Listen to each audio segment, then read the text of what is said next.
তদন্তকারী কর্মকর্তা কেউই জানেন না। তার মানে হলো এই যে আচরণটার কারণে এবং একই সাথে অন্যান্য ফাইন্ডিংস যে 14/2/2021 তারিখ রাত্রি 8 ঘটিকায় বাদী তার নিজ বাসভবনে যে ঘটনার কথা বলেছেন, সেই ঘটনাস্থলে উভয় আসামির কোনো আসামি যান নাই।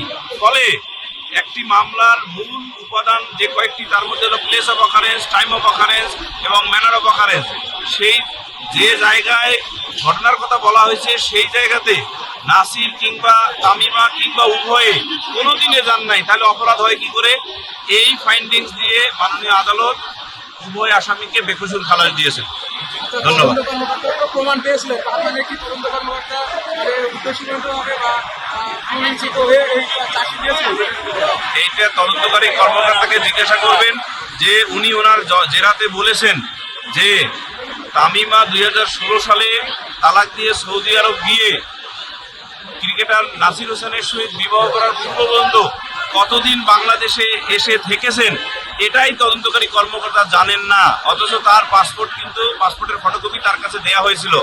তাহলে এই তদন্তটা ডেফিনেটলি সঠিকভাবে করেননি। আরেকটি বিষয় হলো তালাক বৈধ কি বৈধ না, এটা কিন্তু সিভিল আদালতের বিষয়। আমরা আর্গুমেন্টে বলেছি, আশা করি যে এই বিষয়টিও আদালতের ফাইন্ডিংসে আসবে, যেহেতু আদালত সময় সাপেক্ষের কারণে দুই তিনটে ফাইন্ডিংস বলেছেন। আমরা রায়ের কপি হাতে পাওয়ার পর দেখবো যে হ্যাঁ আমাদের আর্গুমেন্টসগুলো সঠিকভাবে কতটুকু এসেছে। যেমন একটা জিনিস বলতে পারি, সেটা হলো যে আমরা একটি উচ্চ আদালতের রায় দিয়েছিলাম, সেই রায়ে বলা হয়েছে তালাক নোটিশ শুধুমাত্র ইউনিয়ন পরিষদের চেয়ারম্যানের নিকট না পৌঁছা মানে এই নয় যে তালাক হয়নি। স্বামী স্ত্রীর মধ্যে আচরণ বা কন্ডাক্ট দেখে বুঝতে হবে তাদের মধ্যে তালাকের কার্যকারিতা। সেই হিসাবে ক্রিকেটার নাসির হোসেনের যে বর্তমান স্ত্রী মানে তামিমা সুলতানা, তার সাথে যে বাদী রাকিব হোসেনের বিবাহের যে এক্সিস্টেন্সের কথা তারা বলেছে, এইটা টেকে না, বরং নাসির হোসেনের সাথে তামিমা সুলতানার যে বিবাহ বৈধ সেটা প্রতিষ্ঠিত হয়। তিনি শুরুতেই বাদী বলেছে যে আমাকে যখন দিয়েছেন তখন বাদী বলেছেন তার কিন্তু টাকা নাই, তার ম্যানেজার নাই। এরপরও আমি বাদীকে সবসময় আশ্বস্ত করেছি যে আমরা আদালতে ন্যায় বিচার পাবো। আদালত এই মামলাটা প্রথমে সরাসরি আমলে গ্রহণ করেনি, পিবিআইকে তদন্তের দায়িত্ব দিয়েছে। পিবিআই তদন্তে এই মামলার সাক্ষ্য প্রমাণ পেয়েছে বিধায় তাদের বিরুদ্ধে চার্জশিট দিয়েছে। আমরা 10 জন সাক্ষী উপস্থাপন করেছি এবং জেরায়ও তামিমা সুলতানা অনেক কিছু স্বীকার করেছে। কিন্তু আদালত আজ 2 জনকে খালাস দিয়েছেন এবং মামলার শুধু অপারেটিং পোর্শনটা বলেছেন, বিস্তারিত রায় আমাদের হাতে নেই। কিন্তু আমরা মনে করি যে উপযুক্ত সাক্ষ্য প্রমাণ থাকা সত্ত্বেও জুডিশিয়াল মাইন্ড অ্যাপ্লাই না করে এই ধরনের রায় দেয়া, এতে আমরা সংক্ষুব্ধ এবং আমরা ন্যায় বিচার পাইনি। এই জন্য আমরা এই রায়ের বিরুদ্ধে উচ্চ আদালতে আপিল করব।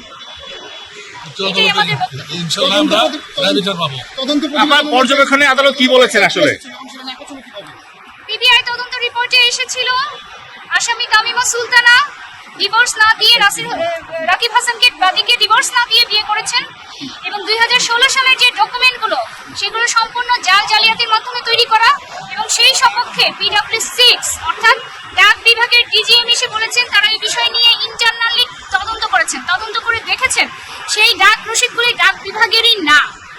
তাহলে এখানে সুস্পষ্ট জালিয়াতির অভিযোগ রয়েছে, সুস্পষ্টভাবে জাল কাগজ সৃজন করা এবং তার সপক্ষে সাক্ষী রয়েছে।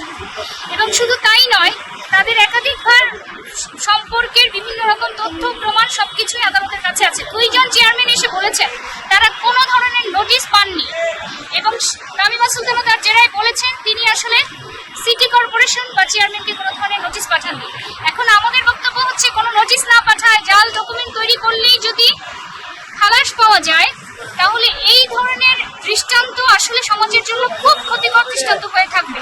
তাই আমরা এই মামলার রায় বিস্তারিত আসা মাত্রই এই মামলার বিরুদ্ধে উচ্চ আদালতে আপিল করব। যেহেতু এই মামলায় তিনি জুডিশিয়াল মাইন্ড অ্যাপ্লাই করেননি, আমরা মনে করি আসামিদের প্রকৃত বিচার হওয়া উচিত। তাই এই মামলার রায়ের বিস্তারিত কপি পাওয়া মাত্রই এই রায়ের বিরুদ্ধে আমরা উচ্চ আদালতে আপিল করব।